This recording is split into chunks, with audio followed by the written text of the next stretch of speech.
Hey, everybody. Welcome to the 7 Secrets to Predictable B2B Revenue Growth.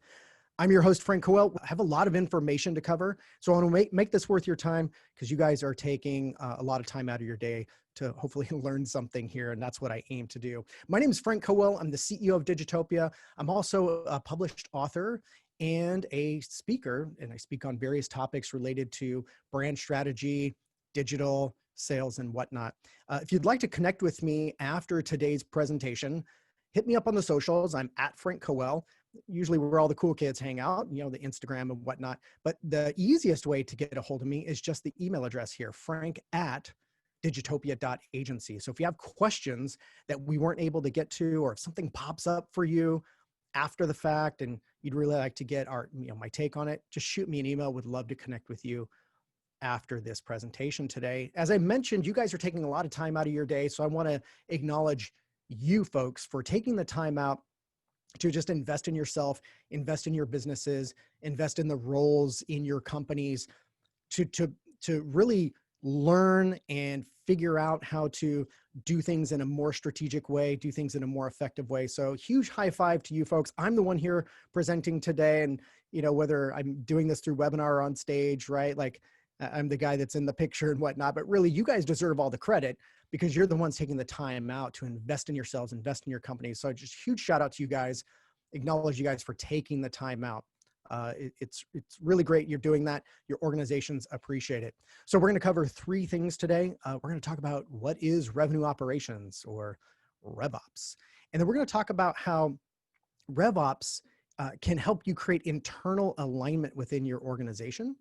And then we're going to discuss 3 ways that you could lead the charge and create a culture of revenue so you can crush the competition. Because let's face it, today's world is not getting less crowded, it's getting more crowded. The number of competitors you have to deal with on a day-to-day basis just continues to increase. And so your job is often, not to figure out like the next innovation. I mean, that's part of it, right? That's just kind of like, that was the challenge that every business had. Now you've got to add to the mix that it's not just competition, but ever increasing competition. So I want to help you guys crush the competition and figure that out. Ask yourselves this: have you said any of the following lately? Have you said, our process isn't working, we just can't seem to generate revenue consistently, our MQLs are crap, I wish I knew what I could do to unlock growth in the business, the team seems disjointed, no one's working together, I wish there were more actionable insights from our reports, our data and tools are a mess, and there's just got to be a more efficient way to do this. If you've said any of this, then I hope this idea, this concept of RevOps is going to be beneficial for you. And I think it can be. So what is revenue operations, or again, AKA RevOps? So here's a definition. And I think you'll find if you search this out on the internet, you'll find a number of people making an attempt to define what this is. And I'm really proud of the fact that my firm is on the leading forefront of really defining what this function is in the business world. And so we've put together this statement, which is a combination of a lot of strategic thought leaders, plus a lot of people that are actually just rolling up their sleeves and doing the work. And that's the real difference, is a lot of people are talking about RevOps right now in a very conceptual way because it sounds great. But what's not happening is there's not a lot of roll up the sleeves, get your hands dirty, figure this stuff out, which is what my firm does. And so we've put this together, this definition, and that is RevOps is a business function that aims to maximize an organization's revenue potential by driving full funnel accountability through the alignment of marketing, sales, and service across process, platform, and people. There's a lot to unpack there, and that's what we're going to do throughout the rest of this presentation today. Here's a quote from a recent Forbes article, just to give you guys another lens that it's not just me saying this, right? Like if you don't know who I am, you don't have to listen to me, but there are a lot of people talking about this new function in your business. RevOps recognizes that revenue isn't just an outcome, but rather a full process that involves the strategic convergence of sales, marketing, and customer success. It's the end-to-end process of driving revenue from the moment a prospect considers a purchase, marketing, to when you close the deal, sales, and their renewal and upsells. CS, customer success, or what I said, as I mentioned, service a moment ago. The result of this orchestration is faster growth and more profit. Great article by Forbes on this piece. But again, lots of information out there, very conceptual, very theoretical. We want to make this real and tangible for you guys today. Secret number one, I promised you 7 secrets. Secret number one is that companies with a RevOps function in their business experience a 26% growth in revenue. This is coming from the organization called HubSpot. Many of you may have heard of HubSpot. They're a leading growth stack platform provider, meaning they have a software set that addresses marketing, sales, and customer success all in one platform. They have the benefit of having dealt with tens of thousands of companies across the world and seeing the kind of engagement with those brands online and how revenue is generated for those organizations. And as they dig in and did the research to find out which organizations had a RevOps function, they found a common theme was that those organizations were not only hitting their revenue goals, but they experienced a 26% growth in revenue as a result. So secret number one is that this function is really a function that's been missing in the business world. It may not have been needed 10, 20, 30, 50 years ago.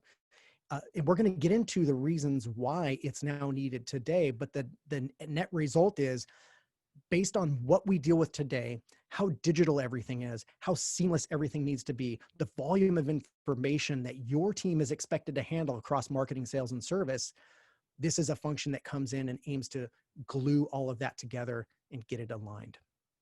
And that's really what we're talking about. That's the critical idea that I want you folks to walk away with, is this idea of alignment. Most organizations are woefully deficient in the alignment department. Organizations all over the place have teams going in completely different directions. You know, one of my favorite quotes is by Elon Musk, and this story was told by one of the founders of HubSpot, actually. And what he said was he sat down and he was lucky enough to have a dinner with him at one point. And what Elon Musk shared about his idea of business is all a business is a set of vectors. Your people are the vectors, and where they point and the degree to which they point determines how successful that business is going to be. Now, that's a very nerdy, heady way of describing, what a business is and whether or not it's going to be successful. But the simplification of what Elon is talking about is alignment. And that's your job as a business leader, is to just get your team aligned, all rowing in the same direction. That's what RevOps aims to do at a high level. That's the most critical idea. And so when we talk about what's driving that need, I mentioned, 10, 20, 50 years ago, the need really wasn't there. So what's driving the need today? Well, first off, marketing and sales tech, they're just simply growing out of control. All those softwares and services that aim to simplify our lives have actually come together and piled upon each other and just actually complicated our lives. And they're just growing out of control. In fact, what's interesting is that Gartner has reported that a whopping 29% of marketing budgets are now going towards, technology, right? And that just means it's just continuing to grow. We're like feeding the beast. And so it's just driving this chaos. But to juxtapose against that, only 12% of marketers are actually seeing significant value from their investments in technology. So imagine that. We've got all of these companies putting out quote unquote easy to use software, and most of it is easy. That's what's really, the interesting quandary here. Most of it is very easy, but when you start piling it all on top of each other and people investing more and more, but yet people are saying they're not getting the value from it, we're left in this really weird place where we're just kind of creating a monster for ourselves. Here's an example all the way back to 2018, which, in today's world seems like, a long time ago. But this is the landscape of marketing technology options as of April 2018, according to chiefmartech.com. And if you look here, this is an overwhelming picture. I mean, the choices that you have to help enable things like advertising and promotion and sales and data and content experience, the amount of options you have is just overwhelming. And I promise you, since April 2018, it's only grown. And so that's further feeding to this chaos that we're all experiencing and creating lack of alignment. On top of that, we're expected as businesses to be omni-channel, to be present wherever our clients, customers, patients, subscribers, students expect us to be, whether they're not yet doing business with us or they already are doing business with us. This on-demand 24/7, be anywhere and everywhere and be ever present just further contributes to the chaos, because as organizations, we're kind of trying to do all of it. And unfortunately, we're doing very little of it really well. And then, let's make matters worse, right? There are over 400,000 businesses started in the US each year.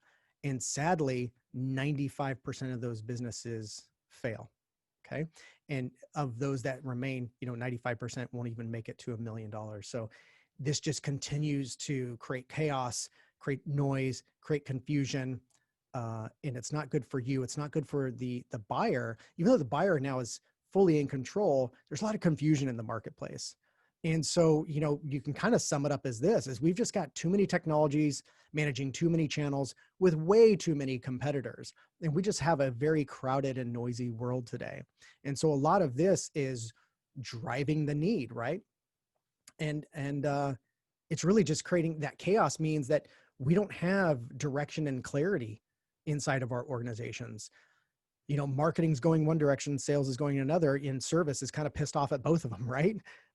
We're not on the same page. We don't have that direction. We don't have that clarity. And what I want to do with you here today is, as Ryan Gosling is saying here, hey girl, let's fix this. Let's really start taking steps towards getting a handle on this beast and taming it once and for all. And so I want to dive into RevOps, because it's, again, I don't want to stay conceptual and theoretical like a lot of these articles are talking about. I want to talk about physically, what does this look like? So let's dive deeper and show you how this can create internal alignment for your organization. So secrets 2, 3, and 4 are about 3 things. If we said alignment is the big theme, well, specifically what you have to get aligned is process, platform, and people. Now, if you do some investigation into this idea of RevOps, there's a heavy emphasis on technology being the solution to a lot of the problems that technology has created. And that is part of it, right? That's what we refer to as platform. That's the technology component. But the technology component of the platform component is a very limited view. When you start looking into this and start examining what others are saying, it's heavily about automation and some of these other things. And as you'll see here in a moment, that's only a small piece of it. But the real magic is when you get process. How are we going to go about engaging the marketplace? Platform. What tools and technology do we need? What systems do we need to be aligned to enable what we're going to do? And people, who are the right people on the team to then power all of this? When you get those 3 aligned, that is really the magic. So let's dive into each one of those.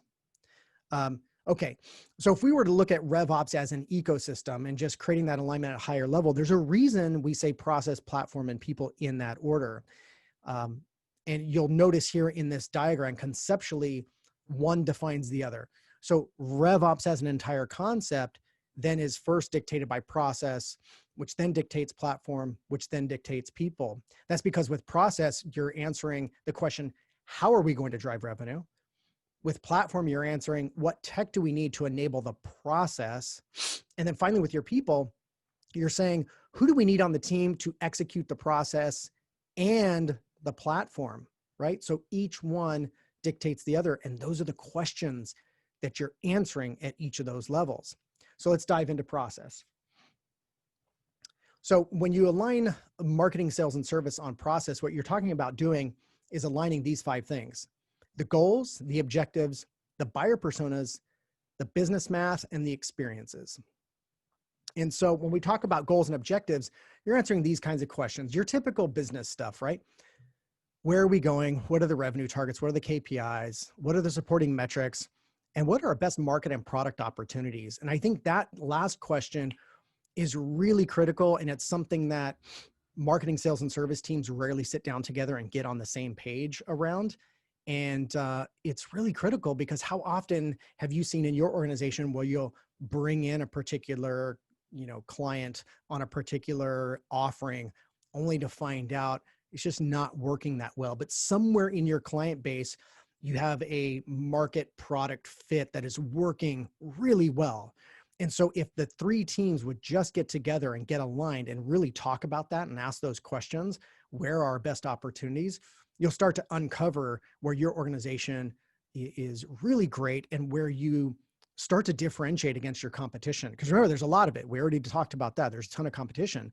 So if you guys spend the time and get together and figure out, okay, where do we have that best fit between product market, and really go in there and double down there, then everyone can get excited and everyone's on the same page, and then everyone's effective, right? Marketing's marketing to the right people with the right messaging. Sales is selling the right kind of offering to the right people, which sets up service for success, right? We call that creating client success, and that's what the service team is supposed to do. So that's a really fundamental thing that you should be answering. And what's interesting is that product market fit question is really like business 101, right? But unfortunately, that kind of thinking hasn't permeated the entire organization, in particular, aligning marketing, sales, and service around that. So I would encourage you start having those conversations around product market fit, get back to the basics and figure out where you can double down, where you excel, and where you're driving the most differentiation and value for your clients. Okay, second thing, we talked about buyer personas, aligning on buyer personas. So what I want you folks to do going forward is start focusing your efforts on one buyer persona and one pain point at a time. The key philosophy here is hyper specificity.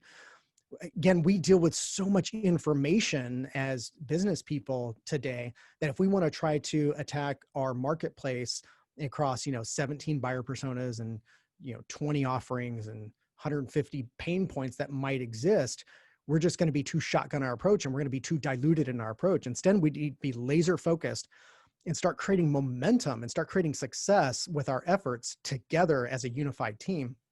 And the only way we're going to do that and start to create a snowball effect, if you will, is if we hyper focus. So that way the experiences that we create, and we're going to talk about this in a moment, but the experiences we create are for one person, one pain point. So we can start to create relevance. And that relevance is so important. Again, the marketplace is so crowded, so noisy. If you don't create relevance, your message, your information, your content, your offer is not going to stand out. So hyper specificity is a critical philosophy in RevOps.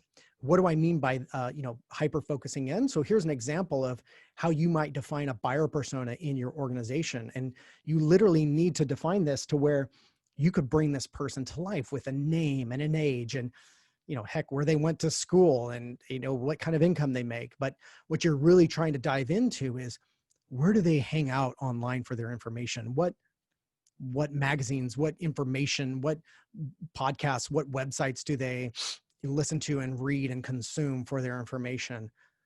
Who are their influencers? And I don't mean this idea of a social media influencer. What I mean is, who are the people in their world that only people in their world know about? One of the best examples I ever heard is a company trying to target golf enthusiasts. And so one of the examples of an influencer, for example, would not be someone like Tiger Woods. Like Tiger Woods wouldn't make that influencer list. Why? Because I, who am not a golf enthusiast, I know who Tiger Woods is. And so that's not a great connection point. So instead, you need to choose names that only people in that world would know about. And so what you're doing by getting really specific with these things, their goals, their challenges, their questions, their objections, is you're really trying to get really specific into the mind of this person and understand what their struggle is and understand what they're dealing with and what they want to accomplish more than anything else. And ultimately what you're trying to get to is that focus pain point there. And that focus pain point is where you're going to hyper focus in on the thing that they want to solve more than anything else in the world.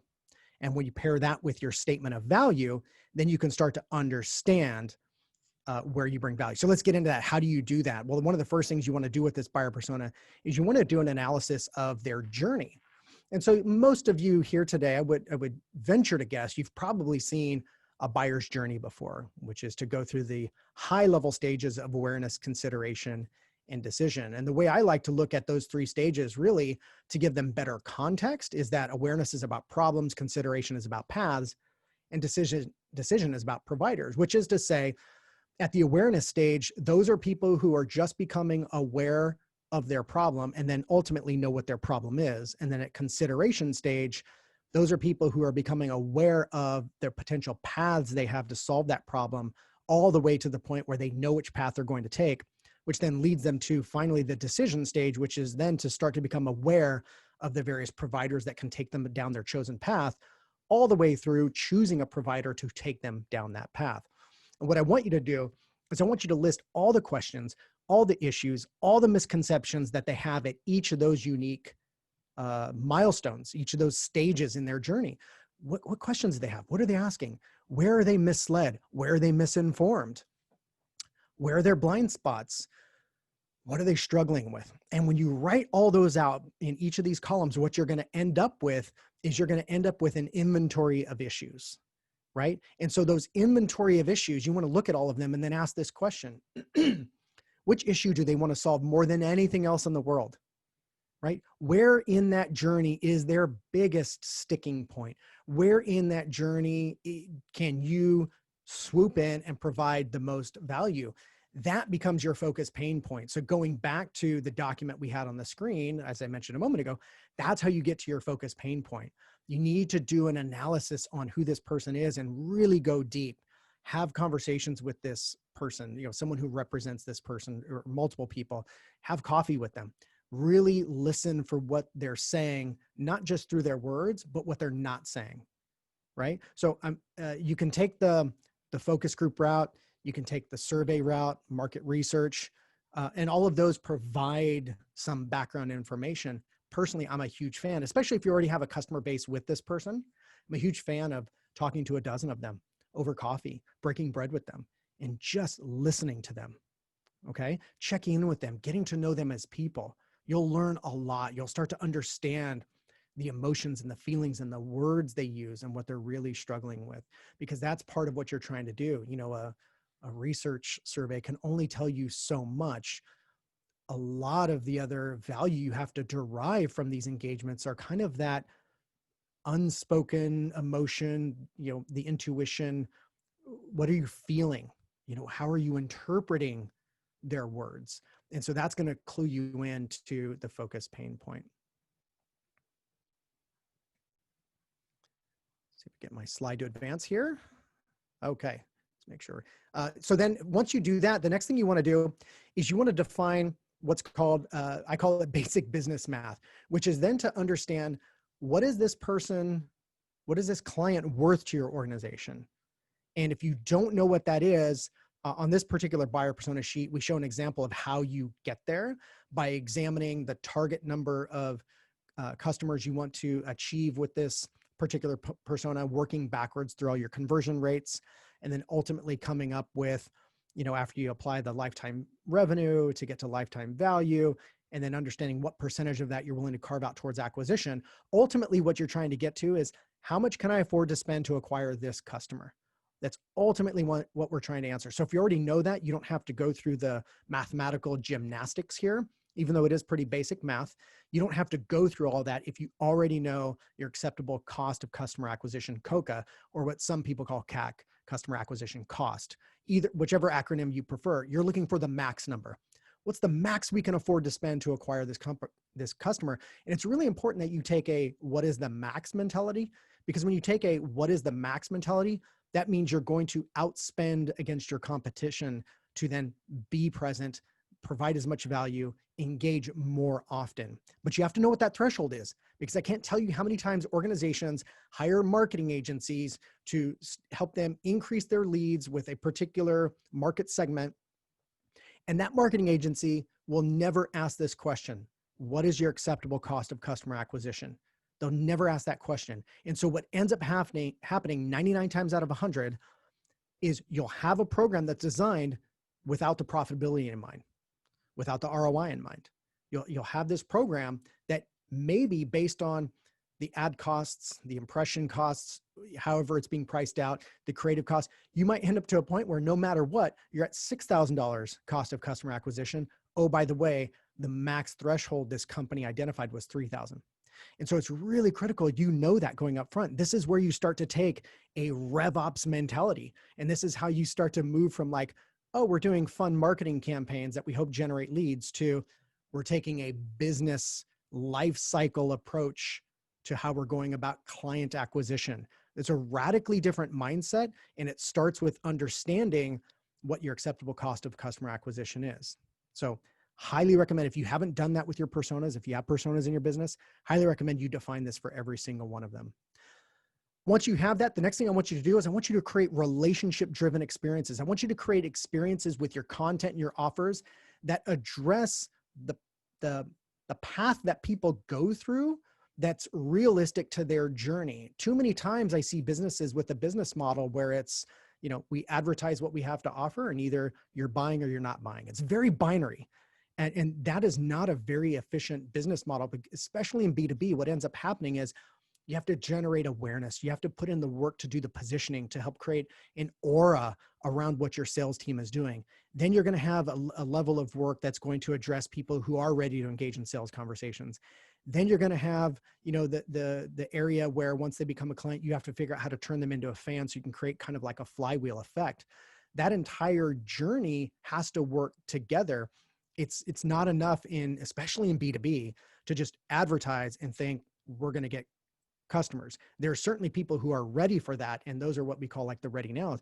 But there's a whole audience before that requires you to build awareness. It requires for you to establish your authority and your position. So let's talk about that, because I like to look at it as you're building relationships, even though they haven't dealt with you one-on-one.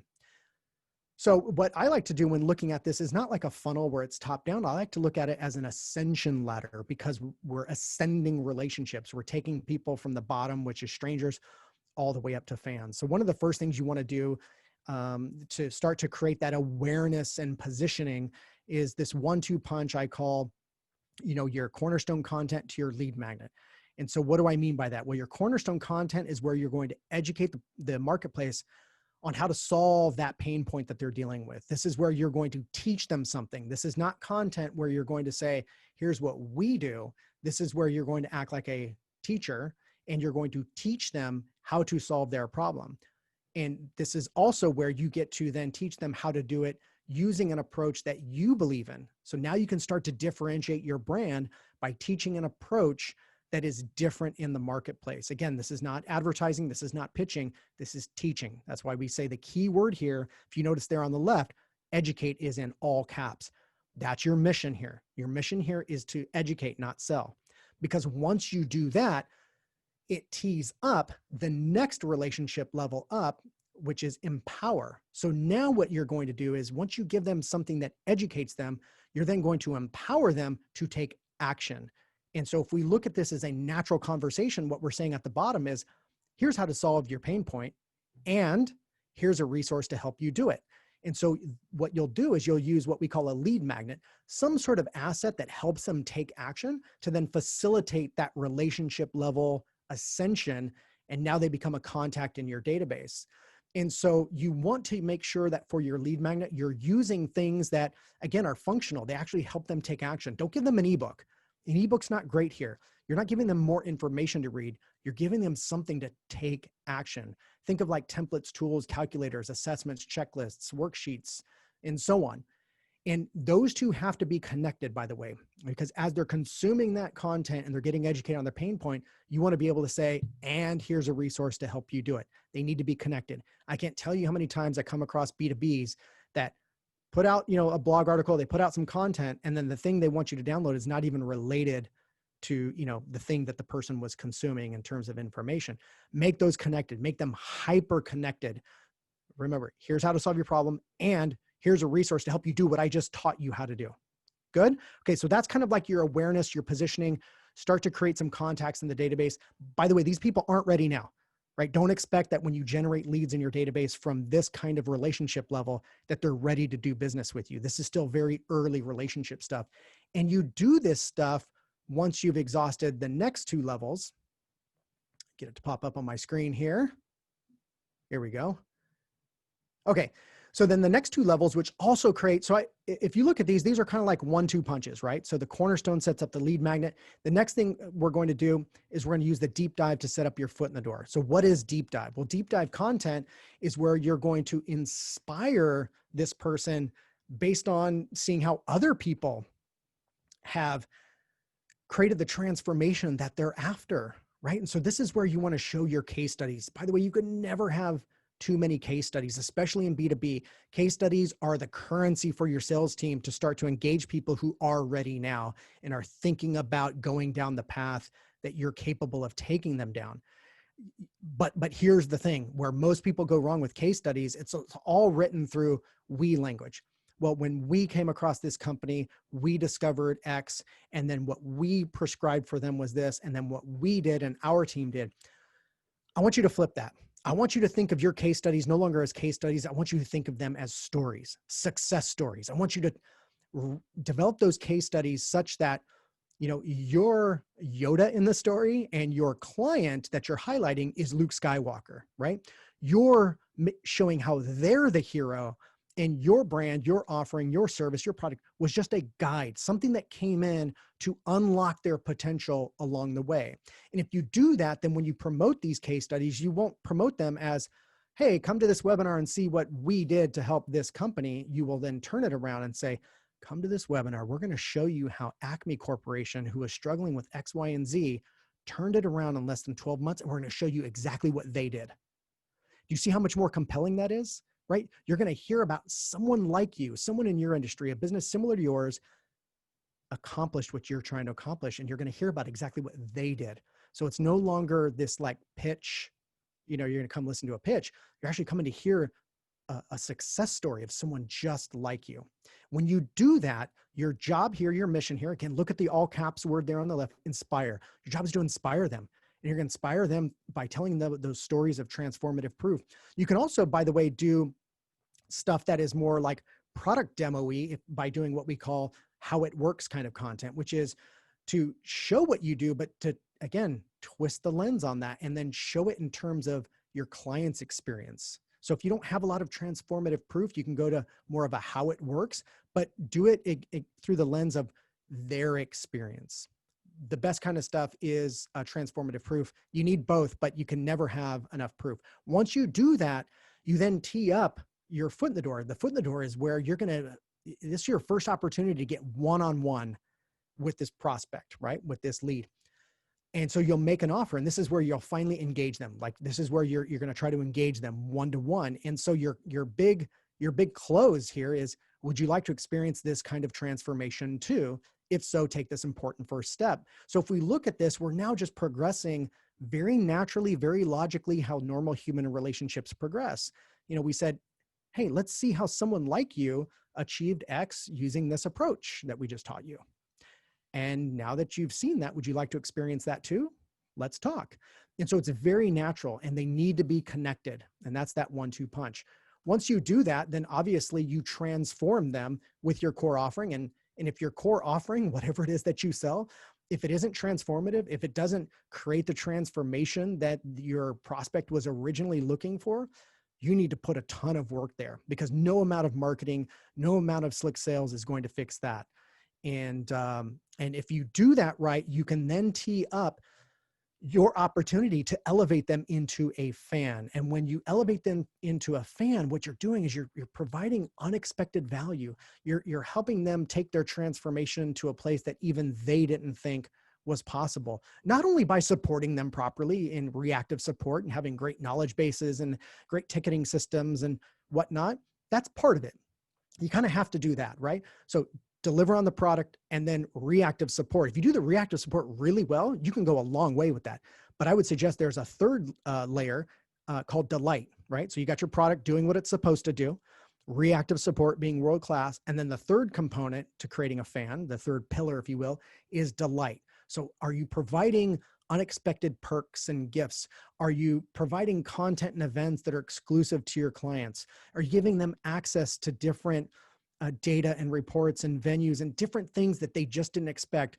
Are you helping them become better in their job, right? And that's how you then create overall success, is when you commit to those three pillars. And again, we're looking at a 1-2 punch here because your core offer has to do what it's supposed to do, which then tees you up to be able to turn them into a fan and delight them make that final transformation happen. By the way, if you do this, you do create a flywheel effect because you're going to get more referrals, you're going to get more reviews, you're going to get more testimonials, you're going to get more people who want to participate in your case studies.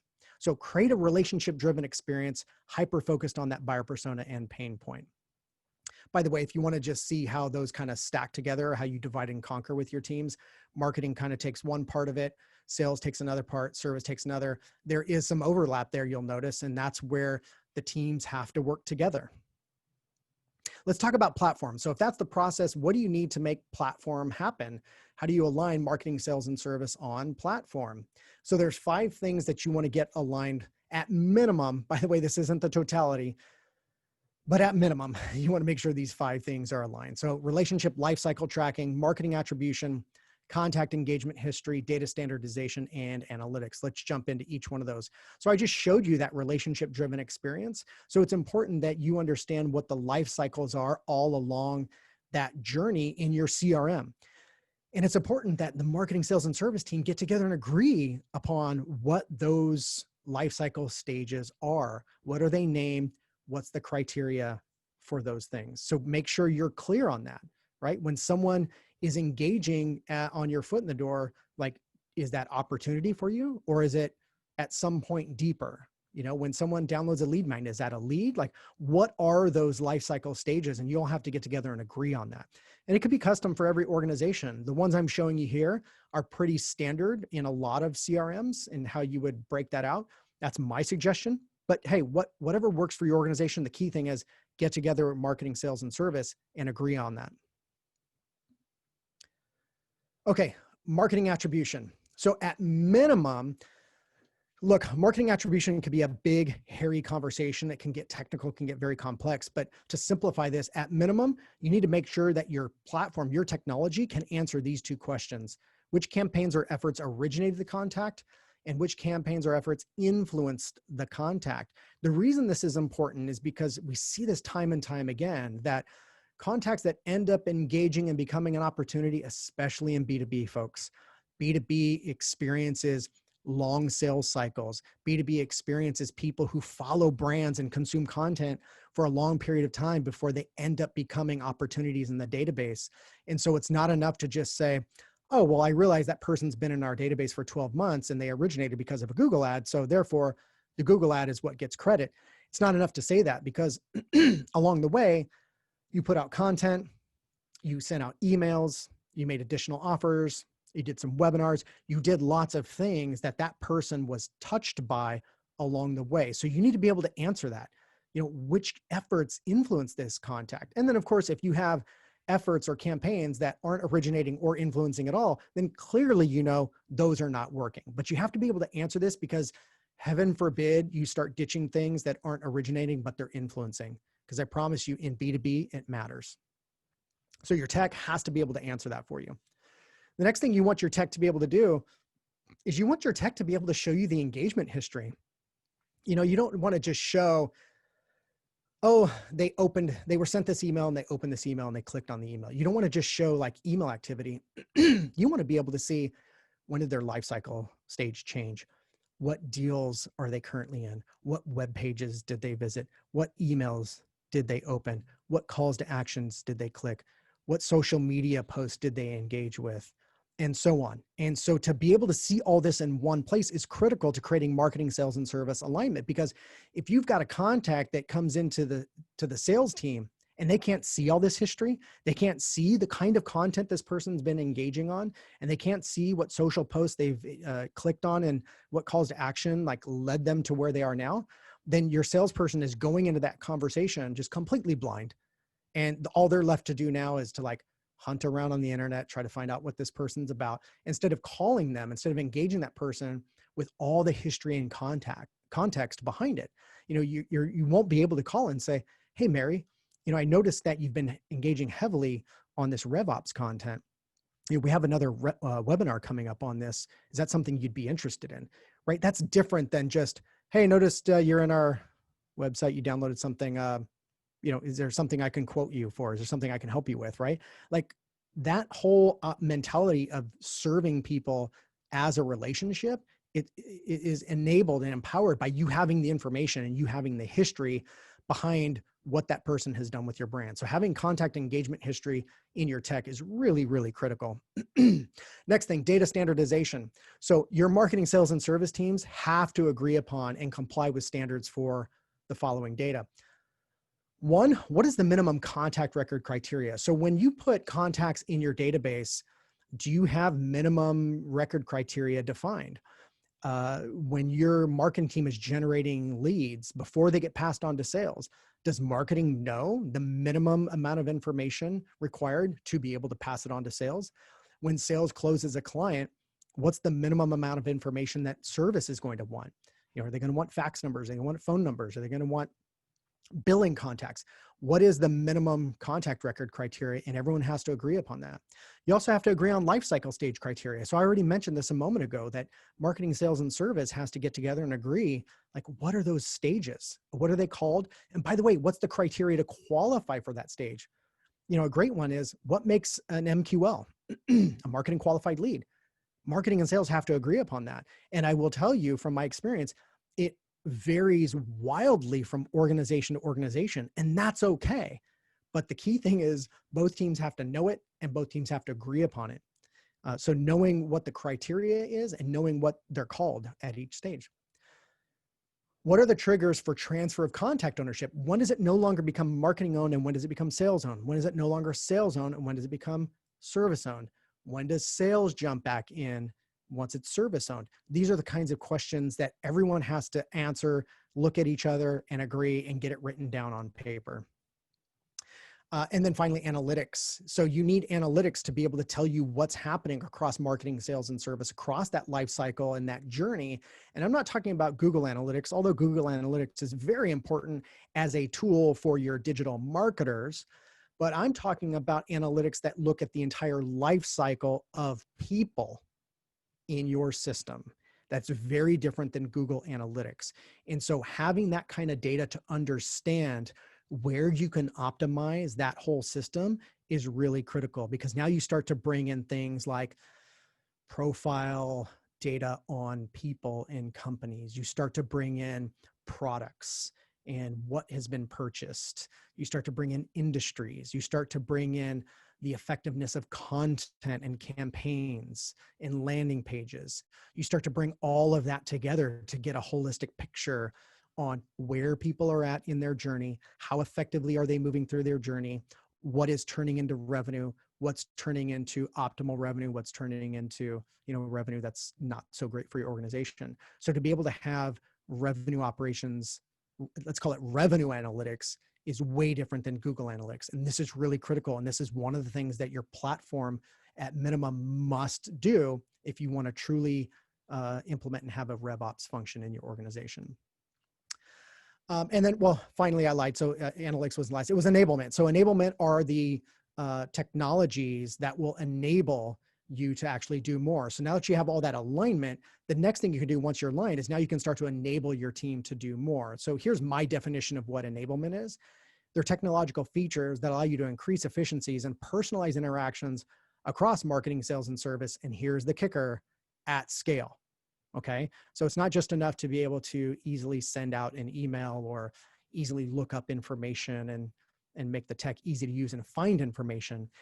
It has to allow your team to be able to do things at scale. So those enablement technologies, I won't go into real great detail on all the potential features because there's way too many to list, but I do want to give you an overview of the different buckets, right?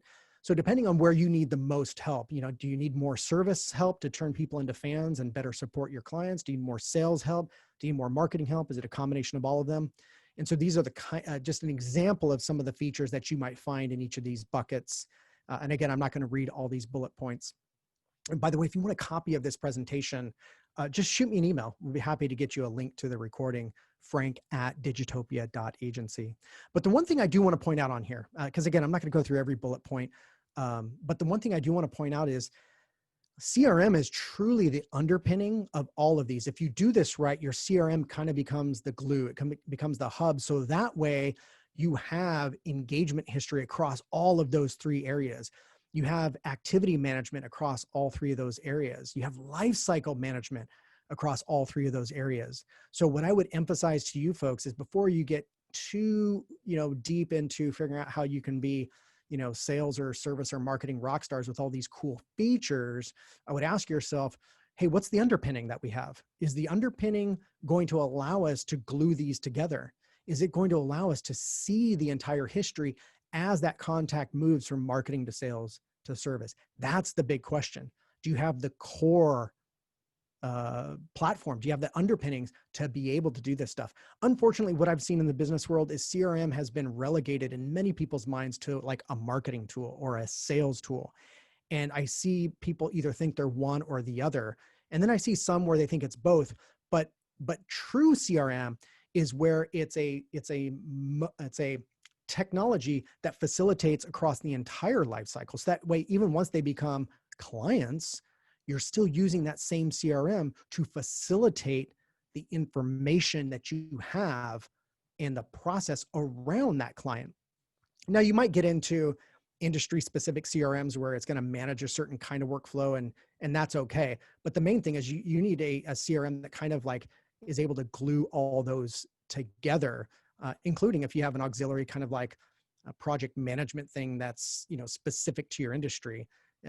You need at least a CRM that's going to glue all those together, or at least employ the technology to get all those integrated and get that history and that information into the core CRM, because your team needs to be able to go to that platform at any given time and say, there's Mary with Acme Corporation, and I can tell you everything about her experience with us, along with the other contacts in that organization and everything they've purchased from us and every question or support issue they've had with us. Okay, let's talk about people. We're on the home stretch here. We're going to be done here shortly, right on time, and we'll leave room for questions here at the end. But finally, people is the last part of the process platform people trifecta. So there's 4 core areas of your RevOps team. So what I want you to do is, while you still may have a marketing team, a sales team, and a service team, what I want you to do is start figuring out how can you carve people out of those areas to where they can join this idea of a RevOps team. Not that they're leaving their core teams, but they can be part of the committee, the group that meets regularly to become the RevOps team. You don't necessarily have to hire a bunch of new people. You can have key people from each of those areas come together to form your RevOps team.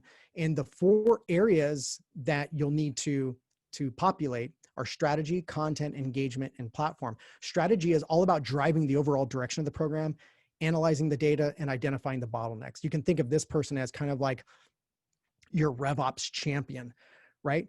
Where are our best opportunities? Which buyer personas are we supposed to be going after? At a high level, what should that experience be? And where do we have gaps in the experiences? Where are we having bottlenecks in that entire system based on analyzing the data? And once that person discovers that, they start pointing to the rest of the team and saying, okay, go. We need to fill this particular bottleneck, and we need to achieve these kinds of results. That's your strategist. That's your RevOps kind of champion or director. That then leads the people that are actually going to be doing a lot of your asset building and go-to-market stuff, your content team. So your content team is going to develop and optimize content offers that address the bottlenecks that have been identified by your RevOps director. And so your RevOps director might say, hey, we're really lacking in the customer to fan creation. Like a lot of our customers, we're not turning them into fans. And so we need to address that. So your content team would then kick in and say, oh, okay, we're going to focus in that area. We're not going to worry so much about the blog right now. The blog's kind of on autopilot, but now we're going to deploy our extra effort to this area where we're going to figure out how we're going to turn people into fans. And so what are the assets that are needed there? What are the content? What's the content that's needed there? And that's where they're going to go to work and put together the specific plan for those content and assets. And they're going to make them come to life. The engagement team is then meant to mobilize the content and offers to make sure they're in front of the right people at the right time. So this is going to be things like advertising and email marketing and direct outreach to get the content in front of the right people. And then finally, platform is there to set up, maintain, and grow the technology to enable the activities and insights that the rest of those 3 teams need. I'm going to show you an example here of what that might look like. Now, you'll notice you might look at this and go, whoa, Frank, I can't, hire, what is this, like, wow, 15 people? I can't go hire 15 people. So again, to my point a moment ago, you're not necessarily hiring a bunch of new people. What you're doing is identifying who's going to become part of this RevOps internal team, this alignment team. And most of these people you already have, right? You already have subject matter experts, for example, under your content team. Under your strategy team, you already have someone leading the company, the GM role. You already have someone's head of marketing, head of sales, head of service, right? You may not have that RevOps director, but you can, that might be the GM. The GM might wear two hats. If you're not able to hire outside help or hire new people in, but you already have most of these people on your team. Again, I'm not going to go through every single bullet point here, but again, if you want to copy this presentation, you can start to look at the various roles and what they're responsible for, right? Under strategy, content, engagement, and platform. Frank at digitopia.agency. Just shoot me an email if you want to copy this presentation so you can see these here. Happy to share this with you. And so this is what your RevOps or your revenue team might look like. Again, you have most of these people on staff already. I would suggest you need someone to kind of, more importantly, just champion and bring all those people together. So let's talk about how you guys can start taking action. I gave you guys a lot of information, and certainly implementing this is not an overnight thing. This is not something you do and in 90 days we're like, woohoo, let's celebrate. We're now full RevOps. Right? Like organizations who take this approach, if they truly want to be world-class, they're going to spend the better part of a year putting this together, flexing the muscles, running through the paces. And then in the second year, you're really going to start to like gallop and take off. And by year 3, you're just like crushing the competition and you're just moving way ahead. But as with anything in life and with anything in business, none of the greats happen in 90 days or anything like that. So let me help you figure out how to take some immediate action. So that way, I'm not trying to just send you on a 1-year, 2-year long plan. So I'm going to help you create a culture of revenue in your organization. Okay. So secret number 5, the first of 3 things is I want you to conduct an audit. I want you to get together with your executive team, the head of marketing, head of sales, head of service. And what I want you to do is I want you to ask yourselves what's happening right now in terms of where are our bottlenecks, right? How long are our clients staying? How many of them repeat buy? How many of them refer business to us? How many of them give us reviews and testimonials? What's our retention like? And then I want you to work backwards. Okay, what's happening in sales? How many people are turning into customers from how many opportunities we have? How many opportunities are we generating? Are we getting the right kind of clients? Are we selling at the price point that we're happy with? Are we getting, what we need there? Are we ending up in price battles? And then work that backwards to marketing. Is marketing generating marketing qualified leads? Are those leads turning into, at least conversations that are worth following up with, from the sales team? Is marketing generating the appropriate awareness and positioning to create that halo effect that sales desperately needs? Is marketing creating that, that currency, that case study, that success story? Are they creating that currency that the sales team needs to be able to show prospective clients, why your brand is an amazing choice? What's happening? Who are our best customers? What industries are they in? Just take a look. What's happening now? What's working? What's not working? What's broken? And then what I want you to do is I want you to assign a RevOps champion. So I want you to figure out who in your organization can be the person who's going to take an analytical view of all of this and is going to be responsible for determining which of your buyer personas are you going to prioritize in your outreach? What's the pain point? Ultimately, how do you create differentiation in their lives? What are you ultimately going to sell them that's going to create the transformation for which they're looking for? And then who's going to analyze that on an ongoing basis? Who is that person? Who's passionate about that? Who's going to take that analytical approach? Assign a RevOps champion. And then finally, what I want you to do is I want you to meet monthly. The head of marketing, the head of sales, the head of service, and whoever the RevOps champion is. Oh, by the way, whoever the GM is, whoever your COO, GM, president, whoever is like leading the core functions in the business. So I want you folks to get together on a monthly basis. And I want you to look at the entire thing as a system. You're not getting together just to talk about lead generation, for example. You're getting together to look at the entire system. Where are we at? what's working, what's not working, where are we at with our special projects, the projects that the RevOps champion has helped identify that address those bottlenecks. Because you might end up with having to solve something that takes 60 to 90 days to fix. And so when you meet monthly, you keep the momentum on those projects. You keep revenue growth top of mind for all three teams. That's no longer just something sales has to worry about. Sales has to generate, opportunities and revenue. That's something that all three teams are concerned about, and they're all working towards optimizing the entire system. And what I want to leave you with is, what's really great about when you take this approach, you start to experience a transformation yourself. And what you'll find is you'll move from all of these undesired states, like being stuck and having disjointed reporting and siloed teams and really not sure what levers to pull, to really moving to a place where you're able to focus on the big picture. You're able to have that alignment and have that full funnel accountability. You're going to really start to operate as one unified powerhouse team. And ultimately, you're going to create clarity for yourself. I mean, I can't tell you so much of what businesses need isn't the next whiz bang strategy. They just need direction and clarity. And so that's what I love about the RevOps approach is it gets everybody on the same page. It gets everyone clear. Everyone understands the direction. You don't have to have the most perfect plan in the world, but everyone has to be clear and rowing in the same direction. And then finally, having a seamless one-of-a-kind experience for your customers all along that journey is just going to make it easier to turn them into raving fans, which is just going to lead to more referrals, more reviews, more success stories, which is just going to create that flywheel effect for you. Finally, I want to give you a tool to help you map out some of this stuff with the Digital Utopia methodology, which is a methodology that we've developed. We have a book around it called Building Your Digital Utopia. And one of the things that we offer in this methodology is a tool for identifying all of your campaign's content offers and engagement activities in one easy to understand view. And so part of that blueprint is a buyer persona document that you can fill out for your buyer personas. And this is very, it's the same exact one that I showed you earlier, where you're going to identify ultimately down to that focused pain point and statement of value, and then do that basic business math. And then you're also going to be able to identify that relationship-driven experience, which is what you see there in the middle, the blue there. What are the content and offers and the types of assets you're going to give this person to facilitate that experience, regardless of where they come in? Not everyone's going to come in at the very bottom. Some people might come in at the middle. So wherever they come in, you need to be able to have these assets to be able to facilitate that relationship. And then surrounding that are all the different engagement activities to help push that experience along. And so this tool is really cool. You get to fill it out and, get together with your executive team and get aligned on your digital strategy and your RevOps strategy before diving into, like keywords and landing pages and whatever else that's, too much in the weeds.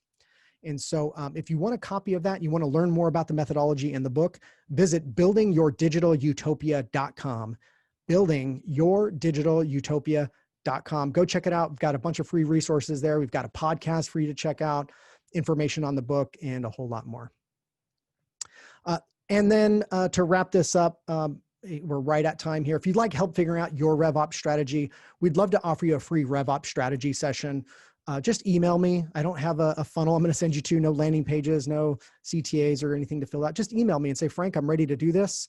And I'm at frank@digitopia.agency. And what we'll do is we'll pair you with one of our top RevOps strategists. And what they're going to do is help you figure out across process platform people where you have the biggest bottleneck right now. And they're going to give you suggested steps on how to move forward. There's no obligation to do business with our firm. There's no pressure. There's not going to be a sales pitch. If you determine that you would like help, that's going to be completely on you, and you can ask us for help. But we truly just want to help you figure out how you can move forward with implementing a RevOps strategy in your business. Just email me. Frank, I'm ready to do this. Frank@digitopia.agency. Would love to hear from you. Would love to help you out. Again, thank you for joining us. Hopefully this was worthwhile. Hopefully you had a great time and learned a lot today. Connect with me on the socials at Frank Cowell. Again, email address frank@digitopia.agency. Hope you all have an awesome and amazing day.